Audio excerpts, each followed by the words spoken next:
Korean Peninsula is as divided as ever. Earlier this year, North Korea dictator Kim Jong-un ordered his military to completely annihilate the United States and South Korea if provoked. While many believe this is just a warmongering political tactic, the recent increase in North Korea's military spending and testing of hypersonic cruise missiles raises concerns. But why is North Korea targeting South Korea? What are Kim Jong-un's plans? And how are neighbouring countries like Japan, China and the US responding? To find the answers, we'll need to go back to where it all started.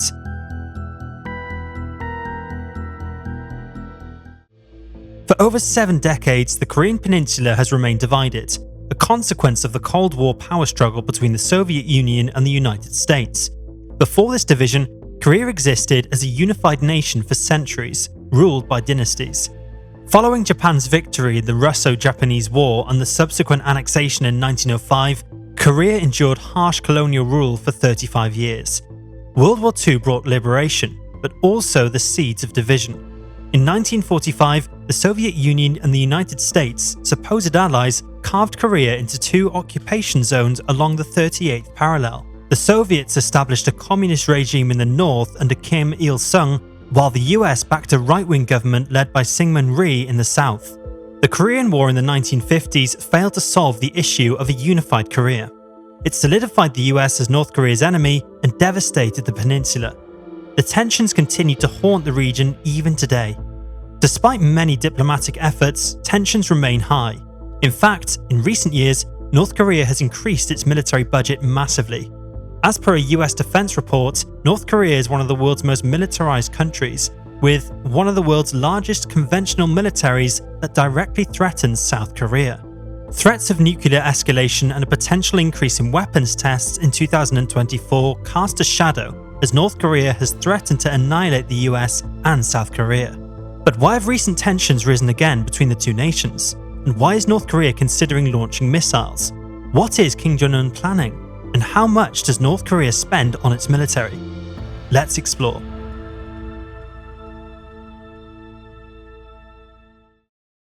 Tensions on the Korean Peninsula have escalated, with some attributing this to the upcoming US presidential elections.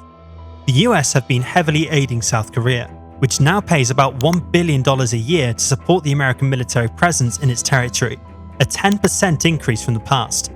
Almost daily incidents highlight the fragile situation, such as the June 9th infiltration of 20 North Korean soldiers in the demilitarized zone.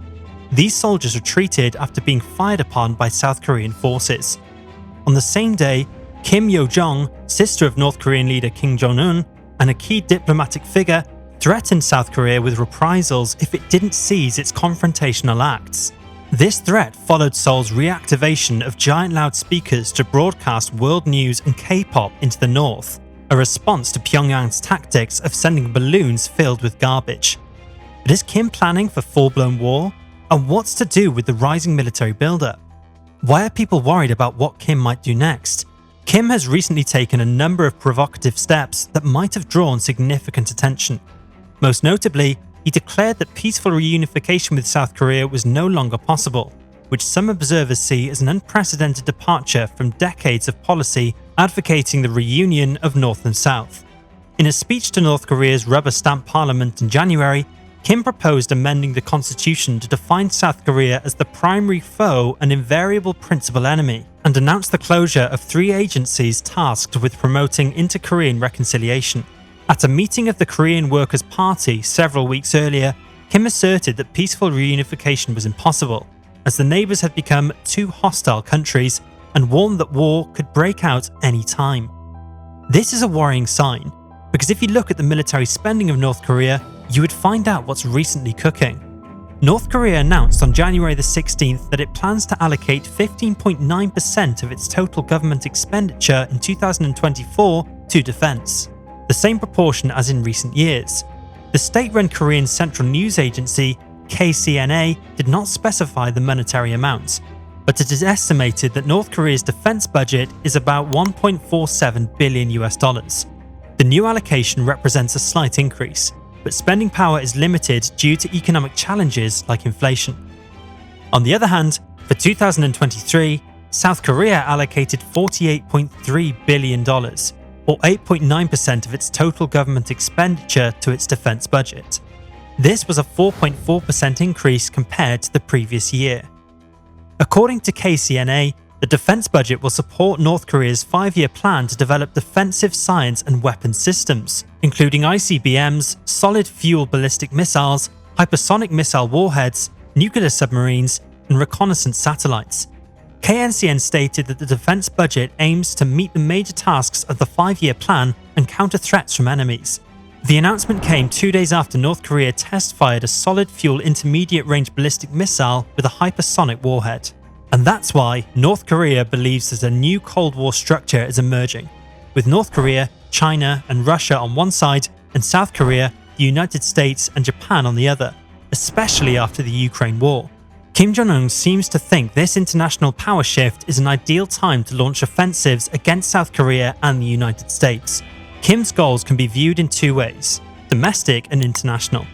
Domestically, Kim aims to strengthen internal solidarity after the failed 2019 North Korea-US summit in Hanoi and the COVID-19 pandemic. North Koreans had hoped for better living conditions for improved US relations, but were disappointed when the summit collapsed, and their hardship worsened due to strict border closures during the pandemic. To address this crisis, Kim announced a head-on breakthrough strategy at the 9th plenary meeting in December last year.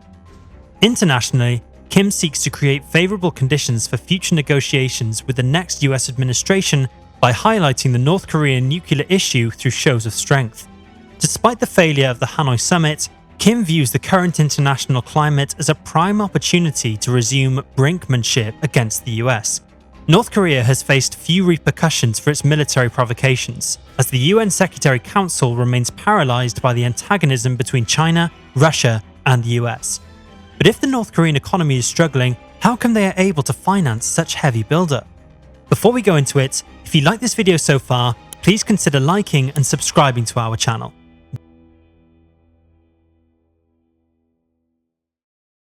The alleged illicit activities of the North Korean state include the manufacture and sale of illegal drugs, counterfeit consumer goods, human trafficking, arms trafficking, wildlife trafficking, counterfeiting currency, especially the US dollar and Chinese yuan, and terrorism.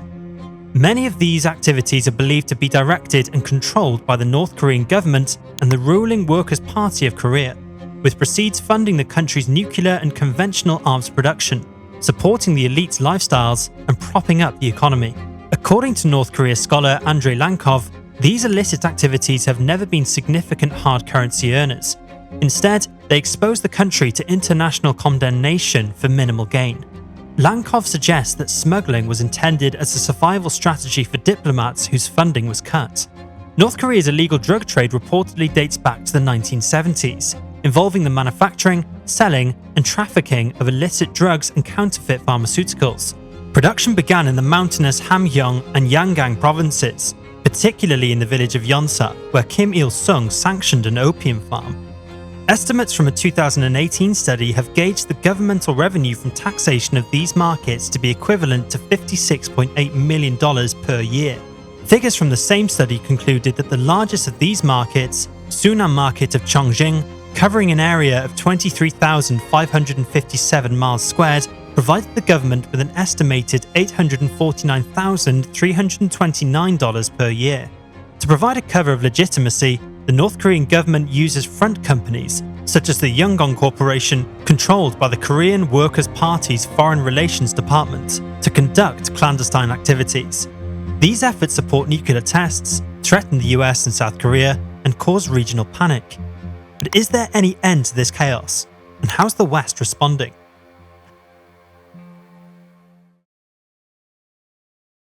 The tense situation on the Korean Peninsula keeps neighbouring countries like Japan, China, and the United States on edge. Each nation navigates this complex geopolitical landscape with a mix of political pressure, military actions, and diplomatic manoeuvring. Japan, a close US ally with a long history of friction with North Korea, faces a direct security threat. North Korea's ballistic missile tests often overfly Japanese territory, causing panic and outrage. In response, Japan has ramped up its missile defense capabilities, deploying the Aegis Ashore land-based missile defense system and considering the acquisition of long-range cruise missiles. Additionally, Japan pushes for stricter UN sanctions on North Korea at the UN Security Council, UNSC. In 2023, Japan's Prime Minister Kishida called for a strong message from the international community after North Korea launched a ballistic missile into the Sea of Japan. China, North Korea's traditional ally, finds itself in a precarious position. While China provides economic support to North Korea, it also disapproves of its nuclear ambitions. China walks a tightrope, maintaining a buffer zone against US influence while urging North Korea towards denuclearization. China's actions are often seen as ambiguous. In 2020, China vetoed a US-led push for additional UN sanctions on North Korea, arguing for a more measured approach. However, China also condemned North Korea's ballistic missile tests in 2023, highlighting its complex relationship with its neighbour. The United States remains a central player, committed to the defence of South Korea through a strong military presence. The US maintains around 28,500 troops stationed in South Korea and conducts regular joint military exercises, such as the annual springtime Foal Eagle and summertime K-Resolve drills. These exercises are met with strong condemnation from North Korea, who view them as rehearsals for an invasion. The US also employs political pressure, with high-level diplomatic visits and public pronouncements aimed at deterring North Korean aggression. In 2023, President Harris reaffirmed the US commitment to South Korea's security during a visit to Seoul. Russia, another permanent member of the UNSC, plays a less prominent role but still exerts some influence. Russia has historically maintained close ties with North Korea, supplying it with weapons during the Cold War. However, their relationship has become more strained in recent years. Russia, facing its own international isolation due to the war in Ukraine, seems less willing to shield North Korea from international pressure. In a rare display of unity, both Russia and China abstained from voting on a US-led resolution tightening sanctions on North Korea in 2022. This suggests a potential shift in Russia's approach, potentially opening doors for a more unified international response.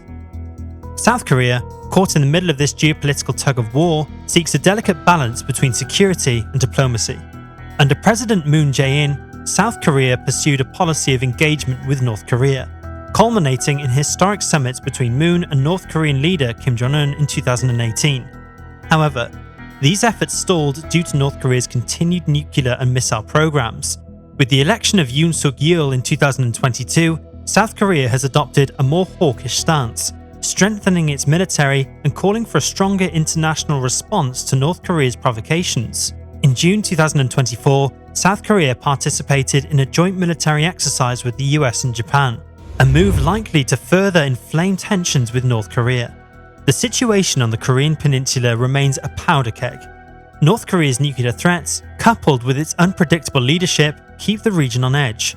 While the US, Japan and South Korea work together to deter North Korean aggression, China and Russia's roles remain more ambiguous. The UN Security Council, often deadlocked due to political rivalries, struggles to present a unified front.